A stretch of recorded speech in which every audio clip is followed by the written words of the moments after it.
पिपरिया विधानसभा में इस 3 वर्ष के कार्यकाल में आप पीडब्ल्यूडी से रिकॉर्ड उठा के देख लें, सर्वाधिक रोडों का सैंक्शन और अभी वर्तमान में जो बन रही है नर्मदापुरम जिले में पिपरिया विधानसभा का स्थान प्रथम आएगा।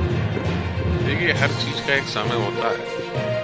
अभी तक ये रोड का चौड़ीकरण हो रहा था, लेकिन ये केवल 2 लाइन बन रही थी बनखेड़ी तक। सांसद जी हो गए, माननीय विधायक जी हो गए, इनका ये प्रयास था कि ये लाइन करेली तक 4 लाइन बने। प्रथम चरण में होशंगाबाद से पिपरिया तक 4 लाइन स्वीकृत हो गई और मेरा जहाँ तक जानकारी है अगले 10-15 दिन में उसका टेंडर भी लग जाएगा। लेकिन हर चीज का एक समय रहता है। अपन के अभी तक नहीं हुआ, ये अलग विषय था, लेकिन आने वाले दिनों में ये हो जाएगा। ये इसकी पूर्ण गारंटी मैं सबको दे रहा हूँ। प्रॉपर्टी के रेट ये बताते हैं कि कहीं ना कहीं बनखेड़ी विकास की ओर है। शासन ने ये तय नहीं किया कि आपको कहाँ पे विस्थापित होकर जगह लेना। इन्होंने अपने विवेक से जगह का चयन किया, वहां पे इन्हें जमीन ली और मकान बनाना शुरू कर दिया। कोई भी विस्थापन गांव में चले जाओ, अब 24 घंटे लाइट और आपको अपने पानी की व्यवस्था आपको पूर्ण मिलेगी। सरकार ने तो केवल एक व्यक्ति को 10 लाख रुपए दे दिया, अब जहाँ जाना है आप रहे। सरकार के द्वारा कोई विस्थापन, मतलब इनको विस्थापन लोगों को जगह दे के नहीं कराया गया। ये चीज अपने स्वयं के विवेक पे जमीन लेके ये रह रहा है। गांव में भी 33 सब स्टेशन बन रहे हैं, सब जगह विकास हो रहा है। विकास तो अपनी जगह सब जगह है, लेकिन जहाँ भाजपा केवल इसलिए जीतेगी कि पूर्व के नेता जो थे हमारे, जो भी रहे 15-20 साल, 20 साल पहले, 15-20 साल पहले, वो केवल जनता को अपने इशारों पे चलाते थे और हमारे विधायक जी जनता के इशारों पे चल रहे हैं, इसलिए जीते। नवनीत नागपाल ने बताया विकास कार्य विपक्ष पर लगाए गंभीर आरोप। पिपरिया विधानसभा में सोशल मीडिया पर कांग्रेसियों द्वारा भाजपा पर निरंतर आरोप लगाए जाते हैं। हालांकि जमीनी स्तर पर कांग्रेस शिथिल अवस्था में है। कांग्रेसियों द्वारा लगाए जा रहे आरोपों को लेकर नवनीत नागपाल डब्लू भैया के साथ विशेष वार्ता। नमस्कार, मैं रूपेश कुमार। उपस्थित हैं आज हम पिपरिया विधानसभा में। एक जानी मानी हस्ती, शायद परिचय की मोहताज नहीं है। आप जानते हैं कि विधानसभा चुनाव करीब हैं और हर जगह नई नई योजनाएं, नई नई घोषणाएं हो रही हैं। और हमारे खास मेहमान आज के नवनीत नागपाल जी, डब्लू भैया के नाम से जिन्हें जाना जाता है, हम उनसे बहुत सारे प्रश्न करेंगे। चूँकि पिपरिया विधानसभा में बहुत सारे प्रश्न हमने देखे हैं, लोगों ने उठाए हैं, ज़्यादातर सोशल मीडिया पर देखने को मिलते हैं। यथार्थ अगर हमने ज़मीनी स्तर पर अभी किसी को विरोध करते हुए यहाँ पे देखा नहीं है, परंतु सोशल मीडिया पर काफ़ी प्रश्न देखे हैं हमने, तो हम उनसे बात करेंगे, बहुत सारे प्रश्न करेंगे। और साथ ही मैं आपसे कहना चाहता हूँ कि यदि आपके मन में कोई प्रश्न है, आप कुछ कहना चाहते हैं, पूछना चाहते हैं, तो कमेंट बॉक्स में जाके अपना कमेंट जरूर डालें, जिससे हम अगली मुलाकात में उनसे आपके द्वारा पूछे गए प्रश्न जरूर साझा करेंगे और आप तक उन विषयों को पहुंचाएंगे। तो मैं सीधा चलता हूं हमारे खास मेहमान नवनीत नागपाल जी के पास। नमस्कार सर, हम बहुत समय से देख रहे हैं कि पिपरिया विधानसभा में बहुत सारे निर्माण हुए। पुल की बात करी जाए, सड़कों की बात करी जाए, योजनाओं की बात करी जाए तो भाजपा ने बौछार जैसी ला दी है। हम पचमढ़ी के पुल की बात करते हैं, हम बांसकापा पुल की बात करते हैं, हम बात करते हैं ओवर ब्रिज पिपरिया की या सड़कों की। बहुत सारे विकास कार्य हुए हैं, परंतु हम एक प्रश्न जानना चाहते हैं कि बनखेड़ी की सड़कें और पिपरिया की जो सड़कें हैं पचमढ़ी तक, उनका अभी तक चौड़ीकरण नहीं हो पाया। इसका कारण क्या है? देखिए, हर चीज का एक समय होता है। अभी तक ये रोड का चौड़ीकरण हो रहा था, लेकिन ये केवल 2 लाइन बन रही थी बनखेड़ी तक। सांसद जी हो गए, माननीय विधायक जी हो गए, इनका ये प्रयास था कि ये लाइन करेली तक 4 लाइन बने। जो कोई भी काम हो, ऐसा हो कि जो लंबे समय तक जनता को लाभ मिले और आवागमन शोभा में रहे। उसके लिए उन्होंने पूरा प्रयास किया और माननीय सांसद जी को उसका सफलता भी मिली। प्रथम चरण में होशंगाबाद से पिपरिया तक 4 लाइन स्वीकृत हो गई और मेरा जहाँ तक जानकारी है अगले 10-15 दिन में उसका टेंडर भी लग जाएगा। और दूसरे चरण का विधानसभा चुनाव के पहले पिपरिया से करेली तक का भी टेंडर लग जाएगा।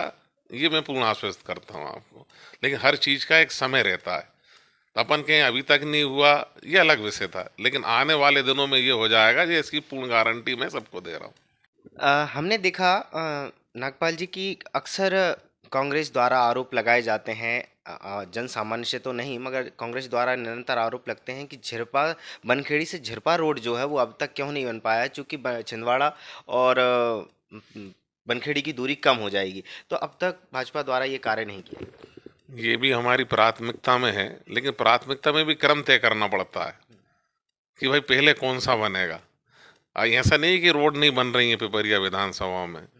पिपरिया विधानसभा में इस 3 वर्ष के कार्यकाल में आप पीडब्ल्यूडी से रिकॉर्ड उठा के देख लें, सर्वाधिक रोडों का सैंक्शन और अभी वर्तमान में जो बन रही हैं नर्मदापुरम जिले में पिपरिया विधानसभा का स्थान प्रथम आएगा। लेकिन ये है कि भाई इससे पहले ही दूसरी रोडों की भी प्राथमिकता थी। जैसे आज हम चर्चा करें, जैसे रोड बन रही है स्टेट हाईवे से लेके मछेरा, नांदना, परसवाड़ा, कपूरी तक।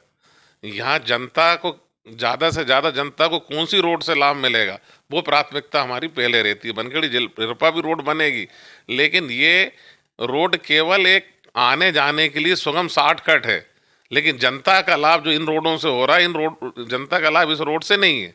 जहाँ तक अपन इस विषय पे चर्चा करें तो कई बुद्धिजीवी ये कहने लगते हैं कि इससे बनखेड़ी का विकास होगा। भाई बनखेड़ी का विकास इसके पूर्व में नगर पालिका कांग्रेस की थी, उन्होंने कुछ नहीं किया।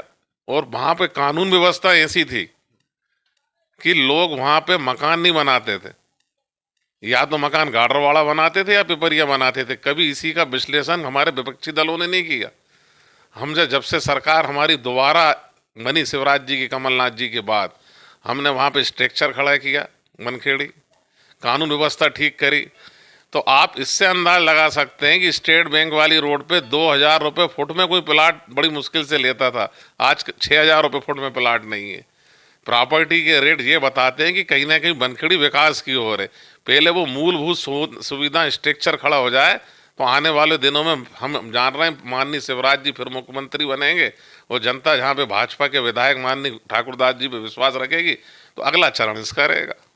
मेरा एक अगला प्रश्न यह भी है कि मटकुली से या पचमढ़ी क्षेत्र से कई ऐसे गांव हैं जिनको विस्थापित करके पिपरिया में विस्थापित कर दिया गया, और वहां से उनको काफ़ी सरकार द्वारा विकल्प 1 और विकल्प 2 के तहत, जो कि नियम था कि कुछ विकल्प एक के तहत कुछ ज़मीन और दो के तहत राशि दी जानी थी, उसके तहत उनको लाभ भी दिया गया।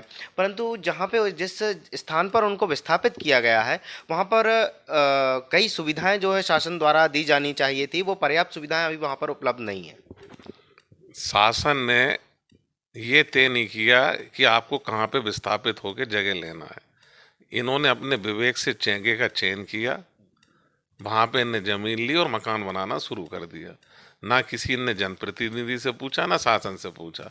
उसके बाद भी हमारी ड्यूटी बनती है कि भाई आपने ले लिया, तो हमने पहले दिन से कोशिश करी कि उनको 24 घंटे की लाइट की सुविधा मिले और पानी की मिली।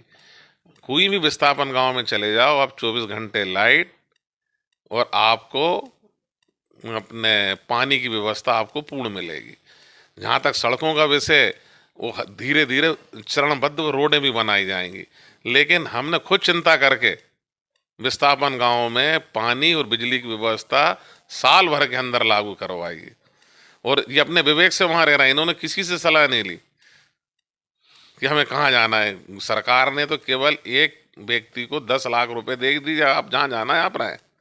सरकार के द्वारा कोई विस्थापन, मतलब इनको विस्थापन लोगों को जगह दे के नहीं कराया गया। ये चीज़ अपने स्वयं के विवेक पे जमीन लेके ये रह रहा है।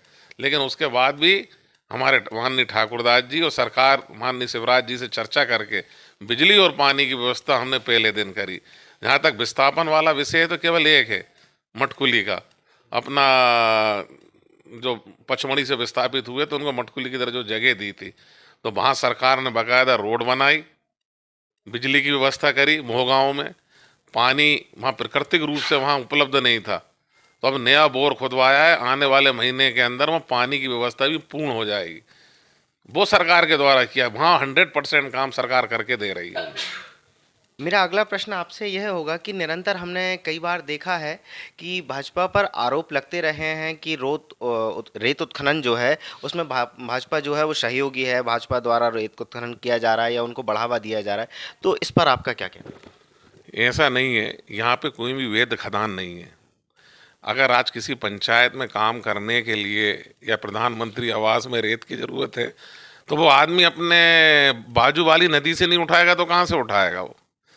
अवैध जहाँ तक संरक्षण की बात थी, मैं ज़्यादा नहीं कहना चाहता, हमारे पूर्व जो विपक्षी दल के नेता थे जिनको उसका संरक्षण प्राप्त था, तब पिपरिया नगर में 4,000 रुपये की रेत बिकती थी, अभी 1,800 की बिक रही है। अगर संरक्षण होता तो 4,000 की रेत बिकती।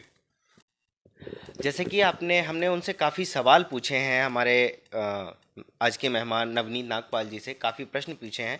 मैं अंतिम प्रश्न की ओर बढ़ने से पहले आपसे पुनः कहता हूं कि यदि आपको हमारे इन प्रश्नों में कुछ कमी लगती है या आप कुछ नए प्रश्न पूछना चाहते हैं तो हम अगली मुलाकात में उनसे उन प्रश्नों को साझा करेंगे। तो अपने विषय जो हैं, अपने प्रश्न जो है वो कमेंट बॉक्स में ज़रूर डालें। मैं अंतिम प्रश्न की ओर बढ़ता हूँ आपसे सर।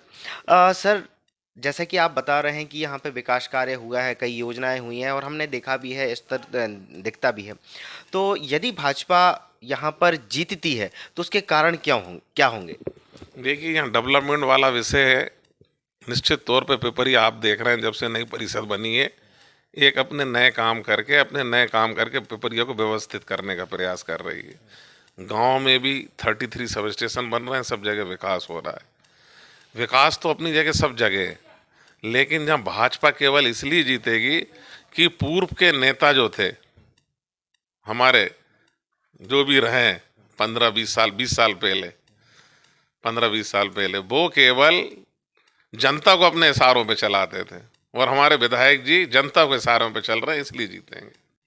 तो आपने देखा कि हमने बहुत सारे प्रश्न उनसे पूछे हैं और पिपरिया में विधानसभा चुनाव करीब हैं। हम देखते ही हैं कि बहुत सारी चीज़ें पिपरिया में देखी जा सकती हैं, निर्माण के तौर पे, विकास के तौर पे। योजनाओं की बात करें तो हम देख रहे हैं कि निरंतर सीखो कमाओ जैसी योजना, लाडली बहना योजना, संबल योजना, आयुष्मान भारत योजना, प्रधानमंत्री आवास योजना, स्वच्छ भारत मिशन योजना, प्रधानमंत्री सड़क योजना, ग्रामीण सड़क योजना, बहुत सारी ऐसी अगर योजनाओं की बात करी जाए तो शायद मुझे पूरी योजना गिनाने में लंबा समय लग जाए। इतनी सारी योजना के बावजूद यदि हम क्या उम्मीद रखते हैं, आप लोग क्या इस विषय को लेकर प्रश्न सोचते हैं, उन सभी को आप कमेंट में डालिएगा।